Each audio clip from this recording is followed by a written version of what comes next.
Hi, ഞാൻ ദീപ. ഞാൻ recently ചെയ്തൊരു വർക്കാണ്. ഇതൊരു എംബ്രോയിഡറീഡ് സാരിയാണ്. അപ്പോൾ ഇതിലെ ബ്ലൗസ് പീസ് മുറിച്ച് മാറ്റേണ്ട എന്നുള്ളതാണ് കസ്റ്റമർ പറഞ്ഞേക്കുന്നത്. അപ്പോൾ ഞാൻ ഇതിൻ്റെ ത്രെഡ് കളറ്, ഇതിൽ എംബ്രോയിഡറി ചെയ്തേക്കുന്ന ആ ത്രെഡ് കളറിലുള്ള ബ്ലൗസ് മെറ്റീരിയൽ എടുത്തു. കോട്ടൺ സിൽക്കാണ് മെറ്റീരിയൽ.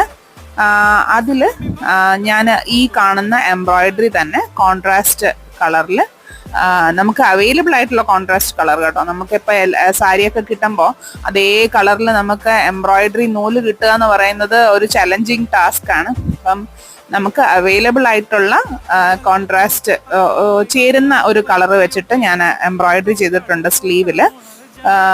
ഒരൊറ്റ മോട്ടീഫാണ് ആദ്യം വിചാരിച്ചത്, പിന്നെ വളരെ പ്ലെയിൻ ആയിട്ട് തോന്നിയോണ്ട് ബാക്കിയുള്ള ഭാഗത്തും ചെറിയ ചെറിയ പൂക്കൾ പോലെ കൊടുത്തിട്ടുണ്ട്.